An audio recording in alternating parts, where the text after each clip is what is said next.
Visi arko blokai yra vienodo aukščio ir ilgio, tačiau jų plotis skirtingas. Skirtingo pločio blokai turi ir skirtingas paskirtis. Siauriausi arko M12 120 mm pločio blokai naudojami pertvarinėms sienoms tarp patalpų mūryti. Taip pat skirti mūryti savilaikiams pastatų sienoms. O trisluoksnio mūro konstrukcijoje šie blokai naudojami išoriniam sluoksniui mūryti.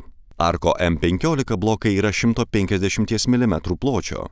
Jie skirti vienaaukščių ūkinių pastatų sienoms, vienaaukščių namų su mansarda sienoms, kai pastato perdanga yra iš monolitinio gelžbetonio.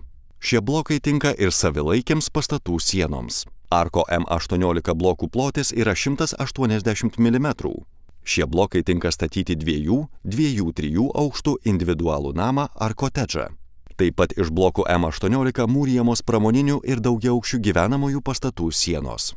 Arko M24 bloko plotis yra 240 mm. Šis blokas skirtas mūryti daugiaaukščių gyvenamųjų pastatų sienoms, pramoninių pastatų sienoms. M24 blokai taip pat skirti vienaaukščių, dviaukščių pastatų vidinėms laikančiosioms sienoms, kai ant sienos remiasi dvi perdengimo plokštės. Dėl labai geros garso izoliacijos iš šių blokų mūrijamos sienos tarp butų ir laiptinių.